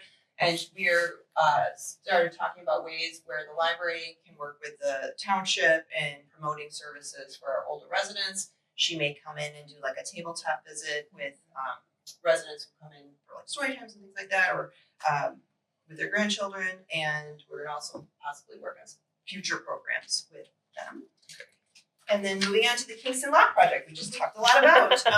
If you remember, about 3 months ago, the Finance Committee met with the library's investment advisor, Elders, and we talked about our investment portfolio, our 10-year cash flow, our monthly expenditures, and then last month the board received CCS's schedule for the lab project. So with all that information, Jackie and I met with Tammy from Ellers again to discuss our liquidity schedule for the project. So in sum, we're going to make sure that we have 25% of the project funds liquid. So if we have any unexpected costs, that's going to remain liquid. And then by January through April of 2027, 50% of the funds should be available for the bulk of the fabrication activities that will be underway. And then by June and July, hopefully just June of 2027, 100% of any remaining funds should be ready to go to complete the project. And then in patriotic news, the 16 staff and 6 trustees walked in the 4th of July parade. We got a lot of compliments on our shirts, the Plant a Seed and Read t-shirts. We got a lot of compliments on book cards, and I have to hand it to the event team for decorating those. It was a very hot day, but thank you all for participating with all of us. I think we had 22 people with us all. So really good job for everybody. And then photos and video are on our social media platforms. And then just lastly, really quickly, I know I'm talking so fast, but breaking news. I just received confirmation and promotional information yesterday from Illinois Senator Ellman's office. So she will be here, and the U.S. Senator Tammy Duckworth's office team will be here. Some people will not be here, but her team will be here in this room on Thursday, August 6th from 5:30 to 7. No registration is required. It's basically like a town hall experience for people that can just come during that time, ask questions about local stuff, state stuff, federal issues, resource help, federal programs, agency contacts, and just answer any questions that anybody has. Where will this be? Here. In the meeting room? Yes. Okay. All right. That's my Thank you. So fast. fast. So fast. Thank Sorry. Okay, Any questions for the thank you. director? Nope. Okay, thank you. All right. 9B is Assistant Director's report. Assistant Director's staff. All right, thank you. So Mark already talked about the BAS. We're working our way through the final test and balance testing, which will be scheduled shortly. We had the partition maintenance done. We do that every year. This year they added some new foam core onto the side to help with that seal and also help prevent damage to the drywall at the top of the ceiling. Terrence Electric came out. They had done a bunch of indoor work, and then they scheduled a bucket truck to come out and do some outdoor work, specifically replacing some bulbs and some light poles, and put caps on the top of some that did not have caps to stop animals from getting inside. We have a new cleaning service, Best Quality Cleaning. They started on July 1st. They've been doing well. I've had 0 issues, which is good in my book, and staff have been pleased. I've heard good reports from staff around the building as well. So things are going well. And then event team, as Tatiana mentioned, we had the 4th of July parade. Thank you all for those who marched with us, and then thanks to the event team for all that planning and getting all the carts together and such. We're working on Fall Fest, so that is going to be on September 26th. It is a Friday from 5 to 7, and tentatively we're going to have a petting zoo, inflatable obstacle course, and some apple cider donuts. Thank you. Any questions for the Assistant Director? Why are we already Thank you. Okay. What's that? They're always Nothing. planning. Always. I don't want to think about Okay, September. and then 9C is the Youth Services Director's report. Amy, come Hi. on up, welcome. She's been so patient. I just want to introduce, for those of you who don't know, this is our new Youth Services Director, Katie McMahon. She's been with us since 2015 in a variety of capacities, was most recently as the Assistant Director to Youth Services. Katie drafted her very first quarterly report that I know you all read. Yep. And she's now looking forward to sharing something very special from YS. Katie. All right, hi you guys. So I'm going to be sharing about page turners in the Youth Services Department. So for those of you who don't know, that is our year-round reading program. It's for children in kindergarten through 12th grade. We started this program for the 23-24 school year, so it's been 3 years now. This is our 3rd year doing it. Every month, kids are challenged to read a book that fits a specific category.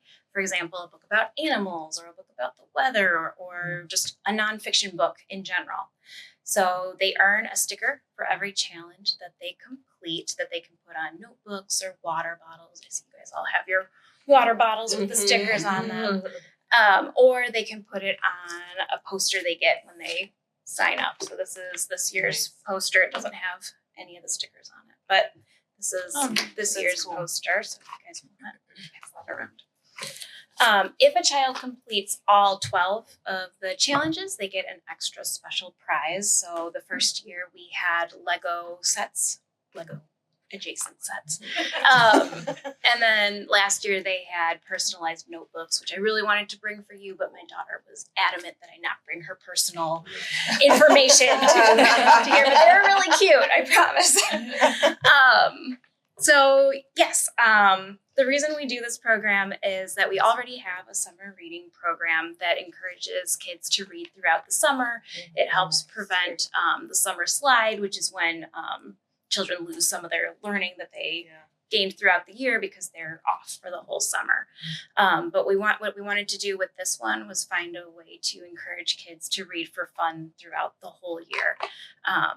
And it also was a good challenge for kids who already like to read a lot, because if you have a kid who loves to read, the summer reading challenge is not really a challenge for them. Like, they're going to be reading anyways. It's like a bonus, which there's nothing wrong with that, but this is something to give them something to work for. So I think a lot of adults, but it's definitely true with kids, read the same type of thing over and over. Like, maybe you love mysteries and that's like all you read, or romance books. And kids do the exact same thing. They read the same type of book or the same exact book over and over. And so this program really encourages them to read outside of their comfort zone. So to give some examples from our collection on how kids really have these like focused in interests, the J graphic novel books go out on average 7.5 times per year. Each item goes out 7.5 times per year, whereas the books in the nonfiction section go out just once per year on average. So the graphic novels are like where the kids are at. And even more specifically, the Dogman books, which I brought an example, but I had to bring the Spanish one because literally they're all out.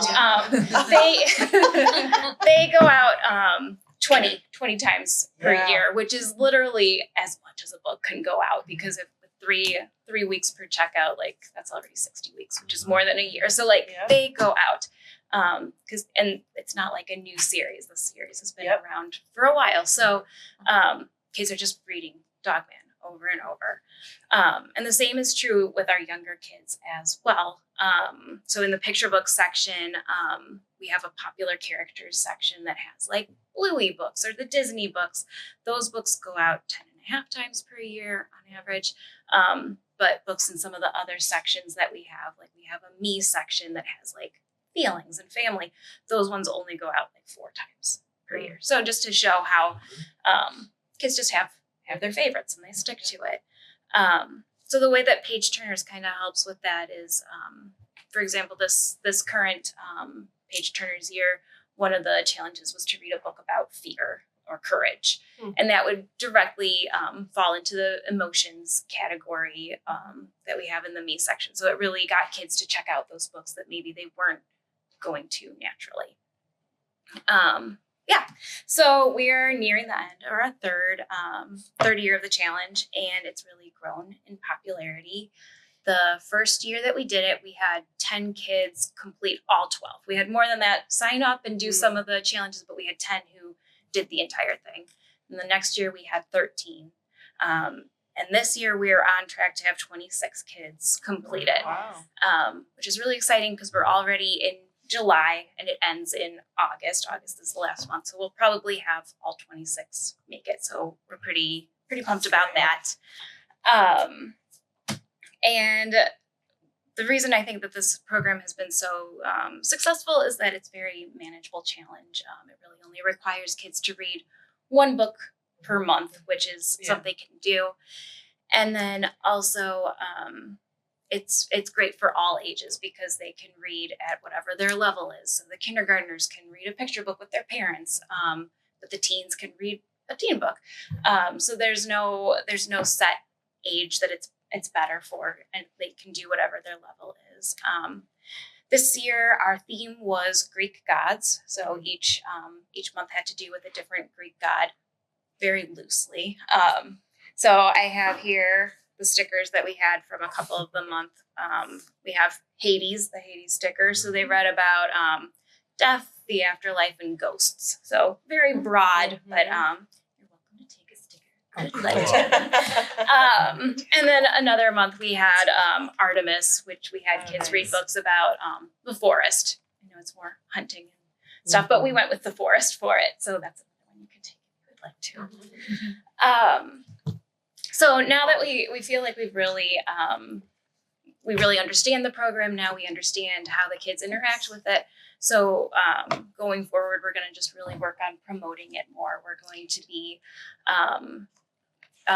promoting it at our programs. We have like the Fun Day afternoon programs where I think if we bring in the poster, if we bring a flyer for them to take home to their parents, and also bring like last year's special prize just to show them like, hey, if you do this, you can get it.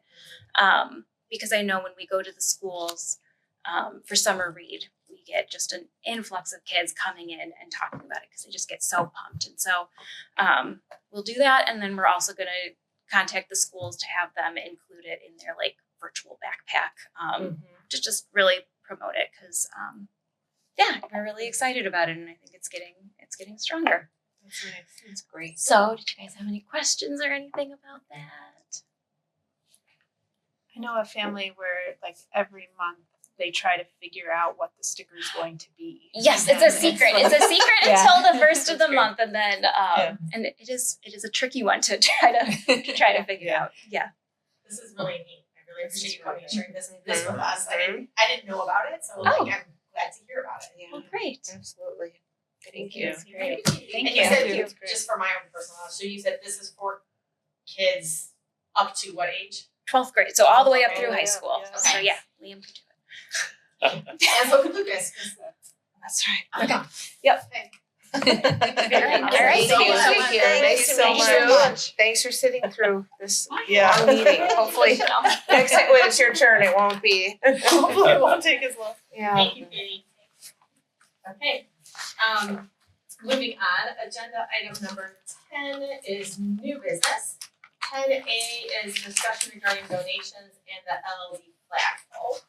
So I'm going to go through some information first before we start our discussion on this. So we're going to begin with our donation policy.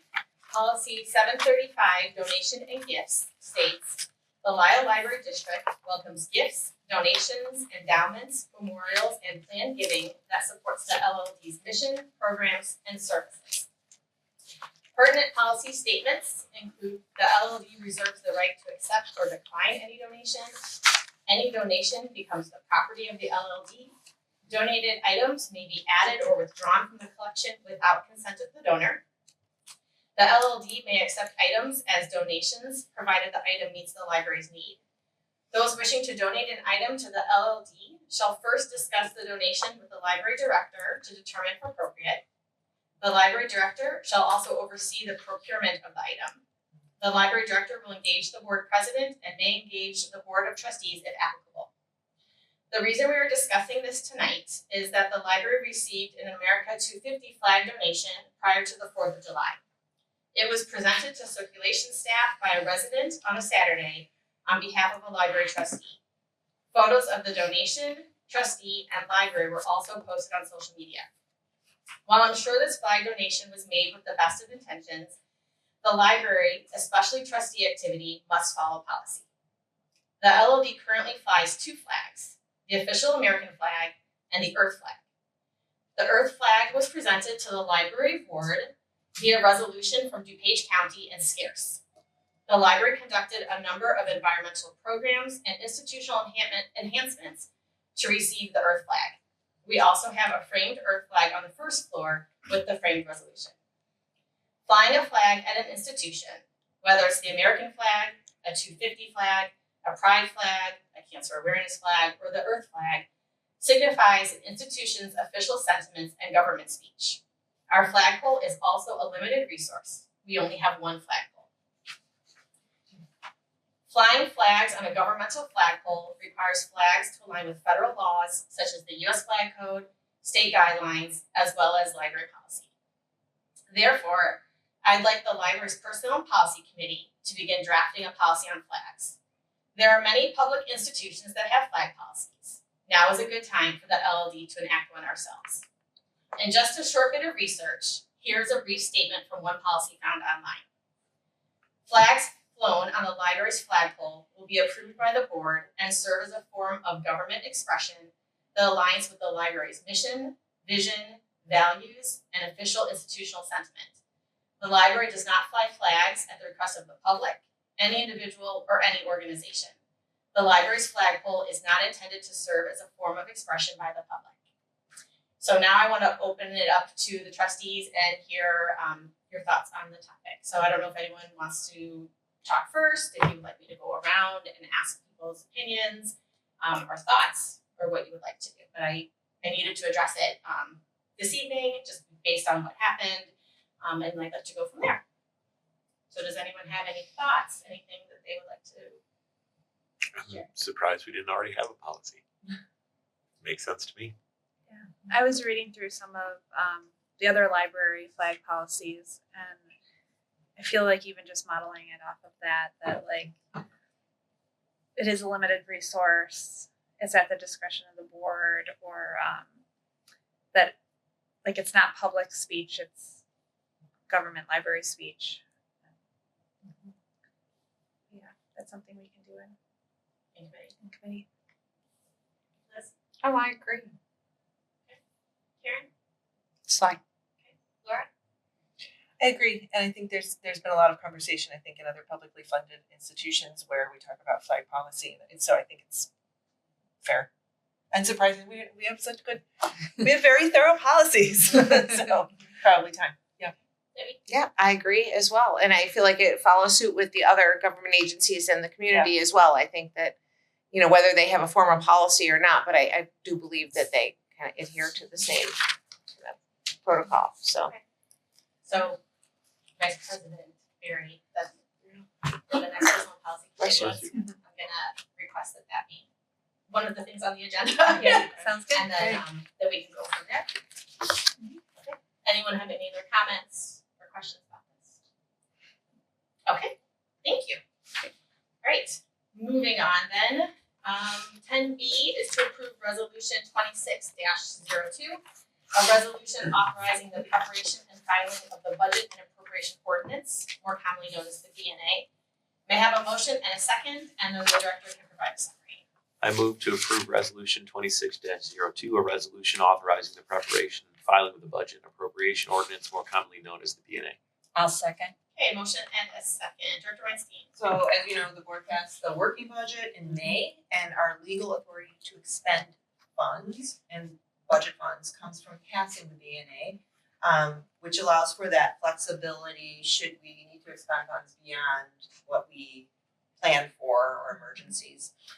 So this resolution lets the public know that the board is authorizing staff to prepare the BNA. Any further discussion on that? Okay, Jackie, please call the roll. Emily Swister, Aye. Vanessa Berry, Aye. Debbie Bryan, Aye. Josh Martin. Aye. Karen Larson. Aye. Laura Bailey. Aye. Liz Sullivan. Motion passes, thank you.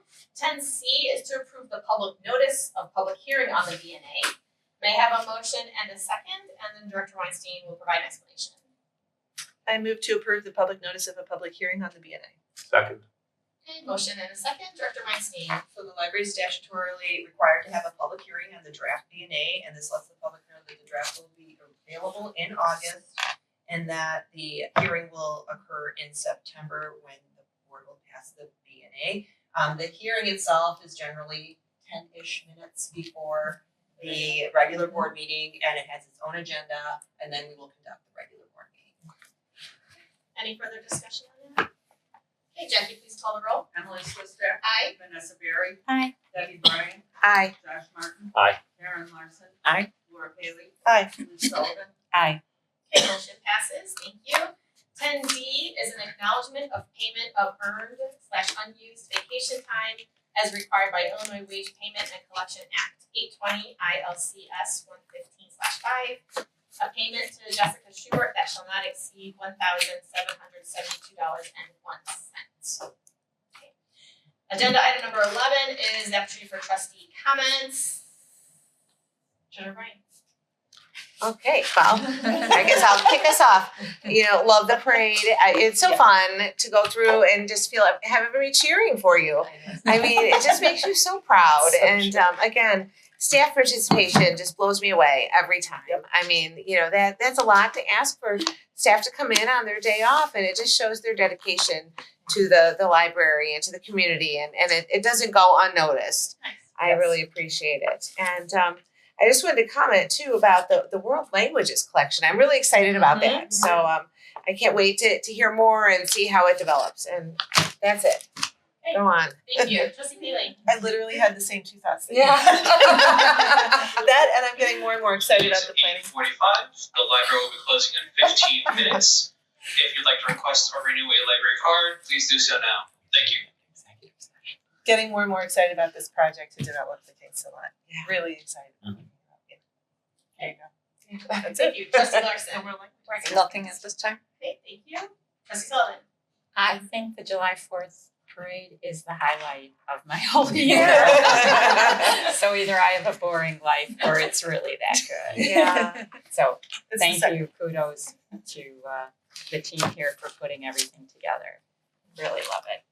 Great, thank you. Secretary Martin.